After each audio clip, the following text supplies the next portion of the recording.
Good afternoon, everyone. This is Dr. Rhonda Farrell, the success strategist, bringing you week 28 of Spotlight on Success. And today we are talking about mastering the art of scaling strategies for sustainable growth.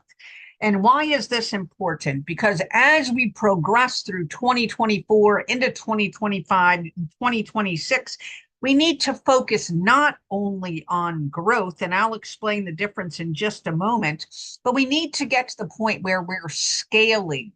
And so as we think about what stage we are in with our organizational cycle, we need to understand, are we growing, i.e., are we increasing revenue along with a proportional increase in costs, or are we ready to scale? And that's really increasing revenue without a substantial increase in costs. And why does that matter? Is because then we're building on efficiencies, we're building on our capabilities, we're streamlining our costs, and that's when we can get to 2x, 5x, 10x, 25x, right? So we want to be able to understand and build a scalable business model so that we can focus on that scaling, exponential scaling progression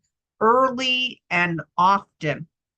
So again, number one, readiness to scale. We need to understand when we have consistent revenue growth, when we have stronger customer demand, and when we have built in a baseline of operational efficiencies, and that's the signal for our readiness to scale. We have a normalized baseline of growth, activity, and operational efficiencies, and then we're probably ready. Doesn't mean you're all the way ready, but you have a baseline of readiness. I'm not saying don't focus on taking scaling actions before then. I'm just signaling that as you're looking at your growth cycle and scaling cycle, that you're going to see revenues increasing and costs decreasing when you start focusing on these scaling efforts. And the first thing we want to do is build a scalable business model, right? So if we look at this, how we can really proactively position our organizations to do this, we're going to say, do we have a scalable business model? Are there replicable processes? Is there technology infrastructure to leverage? Is there high margin products or services that we have in our balanced portfolio that we're currently offering? Or do we have those things under development in process of being built out so then we can capitalize on those? We need to look at scalable revenue streams. So is there different revenue models that we can begin to put into place? Subscriptions, licensing, franchising, etc., that lend themselves to scalability, right? So again, I'm going to be looking at that balanced portfolio of products and services, passive and active, and trying to get for scale as much passive growth as we can. And that's through subscriptions, licensing, franchising, any type of referral partnerships, etc., where you really don't have to do anything active day to day. You just have an offering that is being promoted in some way, shape, or form so that others can harness and utilize it while you reap the monetary rewards. And then last but not least, it's really studying, right? We can't get from 0 to 100 with regard to the scalability unless we understand what actually works. So we need to go look at the case studies. We need to look at global businesses that have already successfully built out scalable models and have explained their models effectively so that you can then go leverage and put in place those components and take the actions necessary for you to reap those rewards, right? You don't need to reinvent the wheel. You need to find out who's doing the thing that you want to be doing, who's already done it, who's been successful, what is their recipe for success, and how can you harness that in your particular business? An aspect that's not listed on this infographic, but which is just as important, is in that growth versus scaling analysis, we need to understand the importance of financial health, securing funding, and financial forecasting, right? So we've talked a little bit about that in prior sessions, and we'll talk about that again in a future session where we'll deep dive into some of these things. But for now, we want to be focused on our financial planning and management. We want to make sure we have strong financials. We are maintaining healthy cash flows. We are discussing various funding options for scaling. So maybe we need a loan, maybe we need a grant, maybe we need a partnership, maybe we need an angel investor, and maybe we need a partnership, right? All of those allow us to scale. So again, growth is increased revenue with increased cost. Scaling is increased revenue without the increase in cost. And instead, we want to be driving cost efficiencies. So grants, longer term loans, other things that are not going to drive up our cost exponentially, but versus allow us to take a step forward in our technological infrastructure without necessarily having and being able to reap a large scale revenue capitalization without having a parallel cost increase.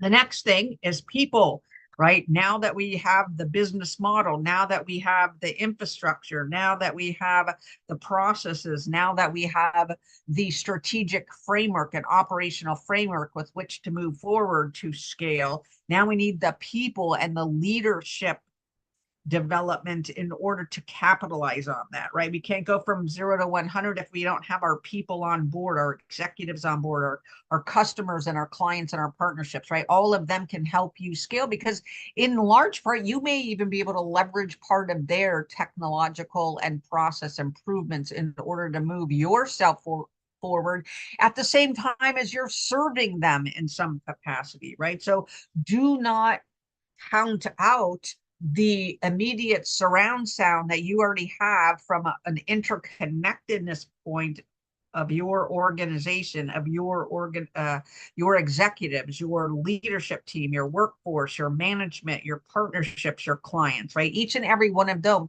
potentially has the intelligence, has a solution, has an improvement, has an innovation that you can leverage. It's you being open to that. And being open to that, you have to prime your people to be able to inquire and able to be curious and able to understand what are others doing in this space to exponentially capitalizing on their scalability capabilities. So again, strong leadership team, talent acquisition and retention, employee development programs, harnessing your partnerships, harnessing your customers, harnessing the ecosystem, right? The intelligence, the business intelligence that AI can bring you in the ecosystem with regard to your next step, your next step, your next step with regard to scaling. You can even ask AI for your particular industry, for your organization size, for your niche, for your particular size, for your particular momentum. What is the next 3 steps you can take with regard to scaling for sustainable growth, right? And you can get coaching and consulting from firms like Global Innovation Strategies and myself, Dr. Ron Farrell, the success strategist, who could come in and help you scale exponentially, right? We want to get you 2x, 5x, 10x, and then up to 25x, right? So what is the ROI that you're looking for? What is the scaling time frame? Let's get you the expertise that you need to be able to hit it out of the park for your investors, for your executive team, for your workforce. Then we're going to move on to quality and customer satisfaction through the lens of being able to create scalable systems and processes, right? We can only maintain quality and customer satisfaction if we have technologically the infrastructure with which to understand how well we're serving them, if we have process optimization that interacts with them on a real-time basis to understand what is the level of quality, do we have quality escapes, how well are we serving them, how are we driving continuous improvement, what do we need to do to enhance our product and service quality and or our service and satisfaction levels, how do we have personalized service? Do we have loyalty programs? Do we have responsive support in the case that there is an issue or a challenge that needs resolution, right? So technology, process optimization, infrastructure expansion,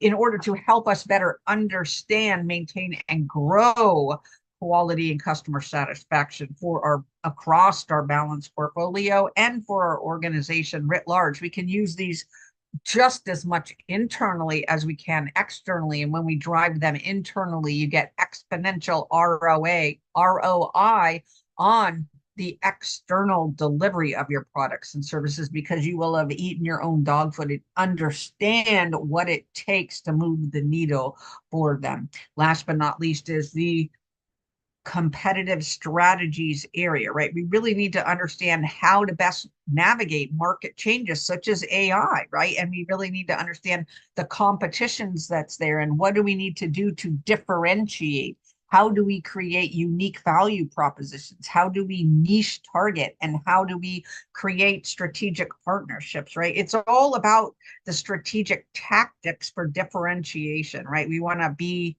focused on agility, adaptability. We want to be able to harness AI to help us pivot and innovate. We want to be understanding how we can conduct regular market analysis, how we can stay most informed about the industry trends that matter most to us, what is going on in our competitive landscape, and then what are the emerging opportunities that we can seize early and often. So again, this is Dr. Rhonda Farrell, the success strategist, bringing you week 28 of Mastering the Art of Scaling Strategies for Sustainable Growth. We hope that you have found value and that this will impact your ability to scale going forward. If you need a support and services from a consulting and coaching, we're happy to help you out on your journey of success. Remember, it's a marathon, not a sprint, and we're here to help shine the light of opportunity on your success journey going forward. Again, you can reach us at advisor1@successstrategist.com or CEO@GBLINNOV stratllc.com. This is Dr. Rhonda Farrell signing off for today, and we look forward to serving you and offering you more value and impact in week 29.